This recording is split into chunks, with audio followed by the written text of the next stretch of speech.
What is up, y'all? Jaden here at Neck Riding. I'm going to set y'all up here. They were working on a Ryobi 18 volt crown stapler. What this thing does is the light will turn on it sometimes. The light will turn on when you turn on the button, but it won't fire any nails for nothing. So it's getting some sort of power. I already took all the screws out. So we're gonna try to diagnose what's wrong with this. And actually, I lied. There is another screw here and another one up there that I forgot about. But yeah, I've never worked on these nailers before, so I just want to see if there's anything obvious that I can see. This is actually a friend's machine or a tool, whatever you want to call it. So I need to get that hex. Here's my Allen keys. On door. There we go. It looks like a 4mm. Actually, no. Yeah. 4mm? Is that what you are? Okay, I guess it's a 3. Or it's standard. No, it's a 4mm. I'm just stupid. Okay. And I'd say that's an 8mm. Dirtiest 8mm known to man. So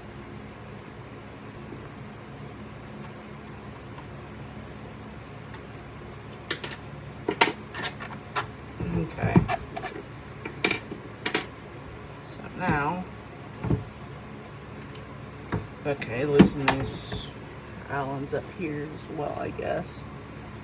Basically, what I'm trying to do, I'm trying to get this bit that houses the nails to simply move up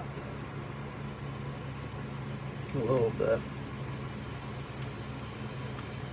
So we'll see how this goes. Some blue Loctite on that.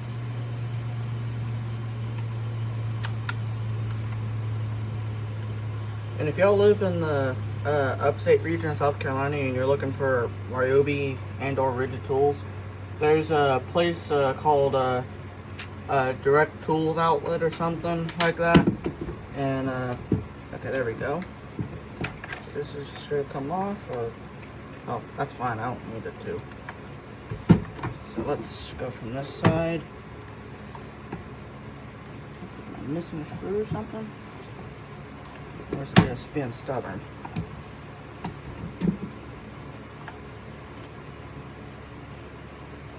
Oh, this sticker here. Got this crown stapler sticker. Sucks I have to cut it, but gotta do what I gotta do.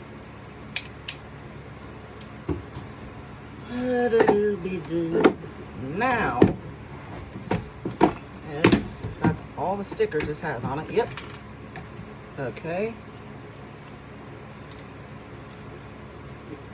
And that there's the light button right there that came out. So let's see, anything obvious to the motor?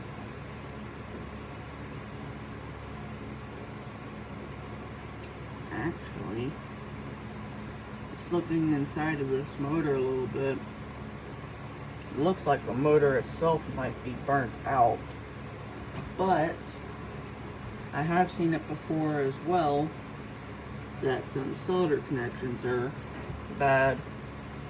But, you know, just the fact that this thing isn't doing anything,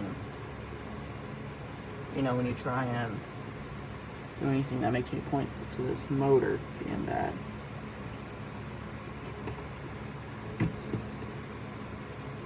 Okay. This here is just the light. So actually I can disconnect this. Move this bit of the housing out of the way for now. I don't want to get that screw out of here though. There we go. So I don't lose that. Okay.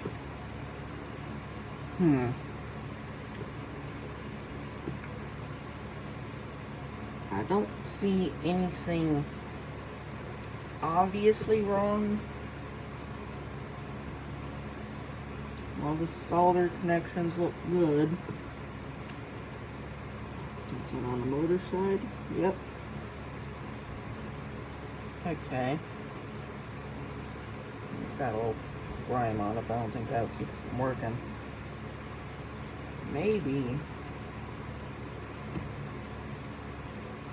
Could be a connection up here, but that looks solid. That's solid.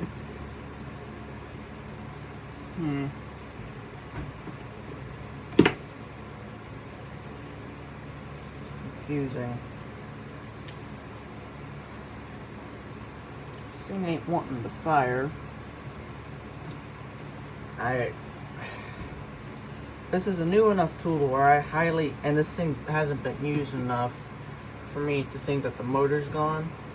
And I do see a little bit, that's just grease buildup, I guess. But it hasn't been used enough for me to think that the motor's bad.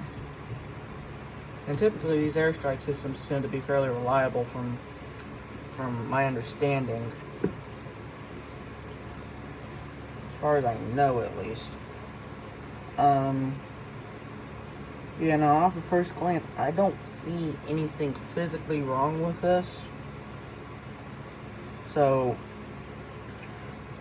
I'm kind of at a loss here currently. Let's see. Okay, the pressure's all the way down. Maybe it's that I need to adjust.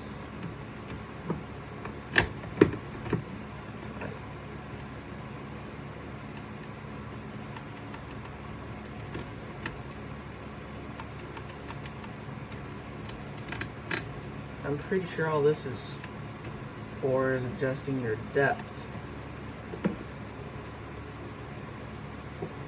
I don't see anything there that would keep that from working either.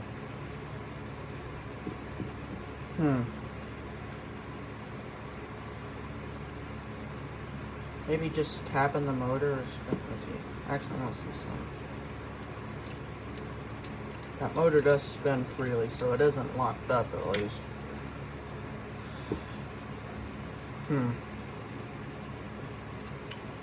Maybe just touching it did something. Who knows? It's really strange. This is a issue I've never heard of on at least these Ryobi nailers. I've heard nothing but good things about these Ryobi nailers. This is the first broken one that I've personally seen. And I've seen some ones of these that are really rough, but you can tell this one hasn't been used much because it's in really good shape. Sucks that it ain't working right.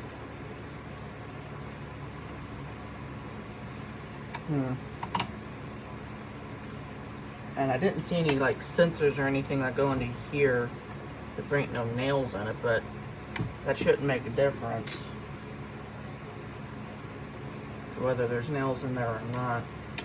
It should at least try and do something, at least if it's like any other nailers that I've used in the past.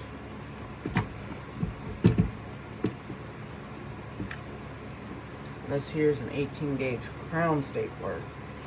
This one here can do 3/8 up to 1.5 inch crown staples, supposedly. I don't know how much I believe that, but because you know, brands these days are always just trying to make their product sound better than the competitors. Even the likes of my favorite tool brand, Ryobi. And in case you're wondering why I say Ryobi is my favorite tool brand, their brush stuff I don't typically like, but their brushless line, so their 1+ HP lines, a lot of that stuff is really nice. And their 40 volt stuff is outstanding.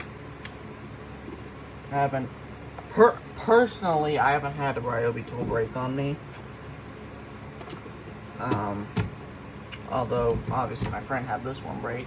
The only time I've had a Ryobi tool break, it wasn't the tool's fault, it was my fault, because I dropped it off a roof, and the thing snapped in half.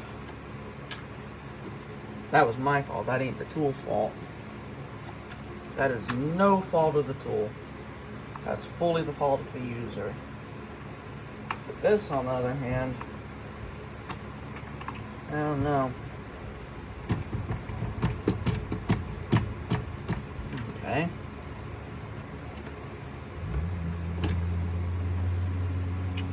So if any of y'all have any ideas as to what's up with this thing, please give me an idea. Like I said, I wanted to check the wires because I have seen in the past, not on Ryobi, but I've seen it on your Milwaukees and your DeWalts and Ridges and whatnot. That's from time and use, the solder will crack on these and you won't get a good connection. Or in some case, like the switches die or something. Which that very well could be a possibility, but I'd be surprised with how new, at least new looking, this tool is. I would be absolutely shocked.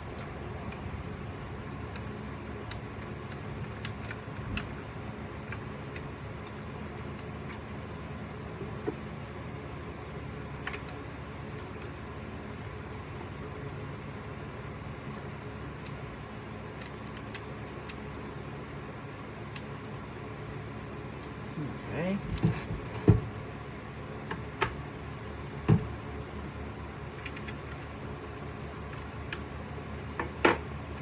But I've also seen it too sometimes that just poking around the insides will fix something for no apparent reason.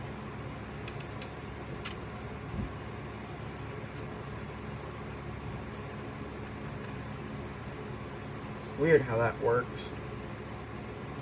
And then you still don't know what you did, but it works, so you don't care, and you don't question it. Okay. The light's doing something. Let's see.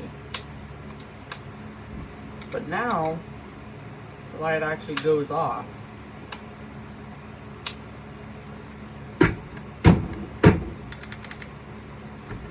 Turn up the pressure, maybe?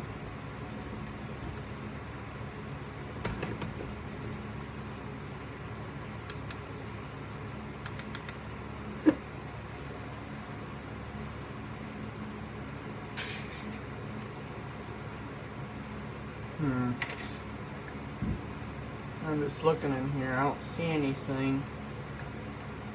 I'm just looking in the track here. I don't see any sort of sensors or anything like that. How to keep this thing from firing. It's a weird one. So if any of y'all have any ideas as to what's up with this darn thing, I've never seen anything like this before. Typically, like I said, the majority of the time, if a tool ain't working, it's not getting no power. That, or the brushes and the motor are burnt up. But your nailers, at least from my understanding, are pretty good about not burning up. And two, this thing, I know the person that uses this tool very good and very well. And he babies everything. He babies all his tools. He babies his truck. He babies everything. Not like it's a bad thing or anything, but he babies everything. And actually, I think this is his wife's, if I ain't mistaken. And